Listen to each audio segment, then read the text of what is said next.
Students, welcome back your YouTube channel. I hope आप सभी अच्छे होंगे और आपकी तैयारी अच्छे तरीके से चल रही होंगी। जैसा कि आपने थंबनेल में देख ही लिया है, आज हम बात करने वाले हैं मेथड। और इससे पहले ये जो सिलेबस है वो हमने कंप्लीट कर लिया है। लगभग 3 से 4 वीडियो आ चुकी है, उससे अगली वीडियो है। और यदि इस लेसन की आप सभी वीडियोस देखना चाहते हैं तो उसके लिए आप प्लेलिस्ट को विजिट कर सकते हैं। हमने एक अलग प्लेलिस्ट बना रखी है इस लेसन के नाम से। जो आर्टिफिशियल मेथड्स हैं वर्थ कंट्रोल के, उनकी बात करेंगे। नेचुरल मेथड्स की जो वीडियो हमने बना रखी है, यदि अभी नीट, पैरामेडिकल या किसी भी एंट्रेंस एग्जाम की तैयारी कर रहे हैं जिसमें बायोलॉजी पूछी जाती है, तो ये वीडियो आपके लिए बहुत ही बेनिफिशियल हो सकता है। चलिए हम बात कर लेते हैं आर्टिफिशियल मेथड्स की। कौन कौन से आर्टिफिशियल मेथड्स हैं, तो उसमें हम आर्टिफिशियल मेथड्स देखेंगे, उनकी फीचर देखेंगे, विशेषताएं और मोड ऑफ एक्शन, उनका क्या मोड ऑफ एक्शन रहता है वो भी देखेंगे। तो सबसे पहले हम बात करते हैं बैरियर मेथड की या अवरोधक। तो बैरियर मेथड्स जो होते हैं, अगर मेल की बात करें तो मेल में होता है कंडोम या इसको निरोध भी कहते हैं। फीमेल में डायाफ्राम, बोल्ट, सर्वाइकल कैप, और ये सब क्या होते हैं, हम कह सकते हैं कि फीमेल में यूज होने वाले बैरियर अवरोधक के रूप में कार्य करते हैं। और बैरियर का जो मोड ऑफ एक्शन होता है वो होता है स्पर्म को मादा जनन मार्ग में जाने से रोकता है। यानी कि ये जो बैरियर होते हैं वो स्पर्म को या शुक्राणु को, जो मेल से शुक्राणु आता है उसको फीमेल के जनन मार्ग में, हम कह सकते हैं ओवा के पास जाने से रोकते हैं। तो आगे देखते हैं, इसके अलावा ये क्या करते हैं, MOA मोड ऑफ एक्शन का जो होता है प्रिवेंट करता है physical meeting of ovum and sperm. Sperm और ओवा की जो फिजिकल मीटिंग है, यानी उनके मिलने की जो प्रक्रिया है उसको रोकता है। मेल की हम बात करें तो मेल में कंडोम हो गया जो रबर का बना होता है, और ये कवर करता है किसको, पेनिस को कवर करता है। ऐसे फीमेल कंडोम होते हैं जो कवर करते हैं बेजाइना को या फिर सर्विक्स को, क्या करते हैं, कवर करते हैं। इसके अलावा अगर हम देखें, ये जो हमारे पास जो बैरियर मेथड्स है, बैरियर मेथड्स में अगर हम कंडोम की बात करें तो ये क्या होता है, एक तो हम कह सकते हैं कि ये एक बर्थ कंट्रोल के साथ साथ ये क्या करता है, STD से भी बचाने वाला एक मात्र क्या है, मेथड्स है जो हमें बर्थ कंट्रोल में भी हेल्प करता है, इसके साथ साथ STD से भी बचाता है। ये सवाल आपसे बहुत पूछा जाता है परीक्षा में, तो इसको आपको ध्यान रखना है। STD का फुल फॉर्म हो जाएगा सेक्सुअल ट्रांसमिटेड डिजीज, यानी कि ऐसी डिजीज जो एक व्यक्ति से दूसरे व्यक्ति में सेक्सुअल कांटेक्ट के द्वारा फैलती है। और इनका मोड ऑफ एक्शन होता है प्रिवेंट फिजिकल मीटिंग ऑफ ओवा एंड स्पर्म, स्पर्म और ओवा की फिजिकल मीटिंग को रोकना। इसी प्रकार से दूसरा मेथड है, पहला बैरियर था, दूसरा मेथड है IUD। IUD का फुल फॉर्म हो जाएगा intra uterine devices, intra uterine devices या inserted into uterine via vagina, vagina के द्वारा यूटेराइन गर्भाशय में इंसर्ट किए जाने वाले डिवाइसेस। और ये क्या है, ये एक लोकप्रिय, ये पॉपुलर है कहां पर, इंडिया में। और इसको डॉक्टर से एक्सपर्ट नर्स के द्वारा लगाया जाता है फीमेल वेजाइना में।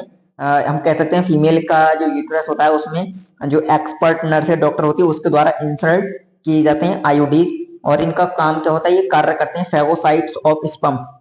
फेगोसाइट्स का अर्थ होता है भक्षण करना या फिर खाना, यानी ये क्या करते हैं, स्पर्म जो होते हैं स्पर्म को किल करते हैं। स्पर्म को के कारण स्पर्म ओवा तक नहीं पहुंच पाता है। जैसे मान लो ये फीमेल रिप्रोडक्टिव सिस्टम है और इसमें स्पर्म यहाँ से रिलीज हुए और यहाँ आयोडीज लगा हुआ है, तो आयोडीज क्या होगा, आयोडी इस स्पर्म की मोर्टेलिटी को कम करेगा, साथ में इसका भक्षण भी करेंगे। अब जो आयोडीज होते हैं इनको IUCD भी बोल सकते हैं हम। IUCD यानी कि इंट्रा यूट्राइन कॉन्ट्रासेप्टिव डिवाइसेस भी इसको हम बोल सकते हैं। इंसर्ट इनटू यूट्रस, इनको यूट्रस में इंसर्ट किया जाता है। अब यहाँ पे हम टाइप्स ऑफ आयोडीज की बात करेंगे कि आयोडीज के कितने प्रकार, मतलब कौन कौन से प्रकार के आयोडीज होती हैं या हमारे आसपास देखने को मिलते हैं जिनको हम यूज कर सकते हैं, यानी जो फीमेल बर्थ कंट्रोल के लिए यूज करना चाहते हैं उसको कर सकते हैं। तो एक होती है नॉन मेडिकेटेड, यहाँ से बहुत सवाल आपसे पूछे थे। नॉन मेडिकेटेड जो IUD होती है वो होती है लिपेज लूप। लिपेज लूप होती है इंक्रीज करती है स्पर्म फेगोसाइटोसिस, तो स्पर्म के फेगोसाइटोसिस को इंक्रीज करती है, यानी उसको बढ़ाती है। ज्यादा स्पर्म क्या होगा, फीमेल वेजाइना में या हम कह सकते हैं ओवरी के पास, ओवा के पास नहीं पहुंच पाएंगे। मान लो फीमेल रिप्रोडक्टिव सिस्टम है, यहाँ स्पर्म है, तो स्पर्म का ओवा के पास तक कोई भी स्पर्म नहीं पहुंच पाएगा, जिसके कारण निषेचन नहीं होगा, फर्टिलाइजेशन नहीं होगा। और ऐसा अगर नहीं होगा तो न्यू, हम कह सकते हैं नए जीव की उत्पत्ति नहीं होगी। इसी प्रकार से दूसरी जो आयोडीज है उसका नाम है कॉपर रिलीजिंग आयोडीज, और यहाँ से बहुत ज्यादा सवाल पूछे जाते हैं। जैसे इसमें आती है Cu7 और Cut, कॉपर टी इसको हम बोलते हैं, कॉपर लूप। इसके अलावा मल्टी लोड 330, मल्टी लोड 375, ये भी एक प्रकार की कॉपर रिलीजिंग आयोडी है। इनका मोड ऑफ एक्शन क्या होता है, कॉपर रिलीज करती हैं, कॉपर आयन रिलीज होते हैं और वो क्या करते हैं, स्पर्म की मोटिलिटी, मोटिलिटी का अर्थ होता है उसकी गति को क्या करते हैं, कम करते हैं। और जब स्पर्म की गति कम हो जाएगी तो वो ओवा के पास नहीं पहुंच पाएंगे टाइम पर, और इसके बाद क्या हो, फर्टिलाइजेशन नहीं होगा। फर्टिलाइजिंग कैपेसिटी भी क्या करते हैं, कम करते हैं। फर्टिलाइजेशन की कैपेसिटी भी क्या होती है, कम करते हैं ये जो कॉपर आयन होते हैं। इसलिए कॉपर रिलीजिंग या कॉपर टी का यूज किया जाता है। इन सब आयोडीज को लगाया जाता है एक्सपर्ट डॉक्टर या फिर नर्स के द्वारा फीमेल के यूट्रस में। इसके अलावा तीसरा है हार्मोन रिलीजिंग आयोडी, यानी ऐसे आयोडी जिनसे हार्मोन्स रिलीज होते हैं। डायरेक्ट आपसे सवाल पूछ लिया जाएगा कौन सा नॉन हार्मोनल आयोडीज है, कौन सा हार्मोनल आयोडीज है, कौन सा मल्टीलोड क्या है, एक प्रकार का ऐसे सवाल आपसे यहाँ से पूछे जाते हैं नीट की परीक्षा में, या फिर कोई भी पैरामेडिकल का एंट्रेंस एग्जाम है जिसमें बायोलॉजी पूछी जाती है उसमें। इसके बाद हम बात करते हैं, अगला है हमारा हार्मोन रिलीजिंग जो आयोडी है वो LNG-20 प्रोजेस्टासर्ट। ये प्रोजेस्टासर्ट, ये स्पेलिंग आप सही कर लेना, ये है प्रोजेस्टासर्ट, प्रोजेस्टासर्ट, इस प्रकार से इसकी स्पेलिंग है, तो आप इसको सही कर लेंगे, प्रोजेस्टासर्ट। और ये जो प्रोजेस्टासर्ट है ये क्या करता है, अंडोत्सर्ग, ओव्यूलेशन, अंतरोपण, सर्विक्स को शुक्राणु विरोधी बनाता है। यानी कि मान लो कि ये फीमेल रिप्रोडक्टिव सिस्टम है, ये यूट्रस है, और इस यहाँ से हम कह सकते हैं निषेचन हो चुका है। निषेचन होने के बाद जो जाइगोट है उसमें विभाजन होने के बाद वो कहाँ आएगा, गर्भाशय की एंडोमेट्रियम में आकर क्या होगा, इम्प्लांट करेगा। तो एक तो ये जो होते हैं हार्मोनल, ये LNG-20, ये प्रोजेस्टासर्ट, पहली बात तो ये अंडोत्सर्ग को रोक देते हैं, ओव्यूलेशन की प्रक्रिया को रोकते हैं। इसके साथ साथ अंतरोपण को भी रोकते हैं। अंतरोपण तो इम्प्लांटेशन को, सर्विक्स को शुक्राणु विरोधी बनाते हैं, इसके कारण जो शुक्राणु है यहाँ तक ना पहुंच पाए और फर्टिलाइजेशन ना हो और उसके बाद इम्प्लांटेशन ना हो, इस प्रकार से एक्ट करते हैं। तो ये हमारे 3 आयोडीज होते हैं जहां से आपसे सवाल बहुत पूछे जाते हैं परीक्षा में। तो नॉन मेडिकेटेड कौन सा है, कॉपर रिलीजिंग कौन सा है, कॉपर रिलीजिंग का कार्य क्या है, मल्टीलोड 375 कौन सा आयोडी है, तो ये सब आपको ध्यान रखना है। इसके बाद अगला आता है गर्भ निरोधक गोलियां, ओरल कॉन्ट्रासेप्टिव्स, इनको हम बोलते हैं ओरल कॉन्ट्रासेप्टिव्स। तो ये सबसे कम इनके मतलब जो ओरल कॉन्ट्रासेप्टिव्स में है सबसे कम साइड इफेक्ट वाला ओरल कॉन्ट्रासेप्टिव है सहेली नाम का एक कॉन्ट्रासेप्टिव है, जिसका सबसे कम क्या है, साइड इफेक्ट है। और ये क्या करते हैं, ये किससे बने होते हैं, प्रोजेस्टेरॉन अथवा प्रोजेस्टेरॉन एस्ट्रोजन कॉम्प्लेक्स, यानी प्रोजेस्टेरॉन एस्ट्रोजन हो सकता है, फिर प्रोजेस्टेरॉन नामक हार्मोन्स हो सकता है, जो महिलाओं में लैंगिक हार्मोन्स कहलाता है, और स्टेरॉइड पिल्स होती हैं ये। इसके अलावा हम देखें इनका मोड ऑफ एक्शन क्या होता है, ओव्यूलेशन, इम्प्लांटेशन और सर्विक्स म्यूकस को प्रभावित करती है। यानी ये जो हार्मोनल होंगे, हार्मोनल क्या करेंगे, ओव्यूलेशन की प्रक्रिया को रोकेंगे। ओव्यूलेशन नहीं होगा, यहाँ पे ओवा नहीं आएगा।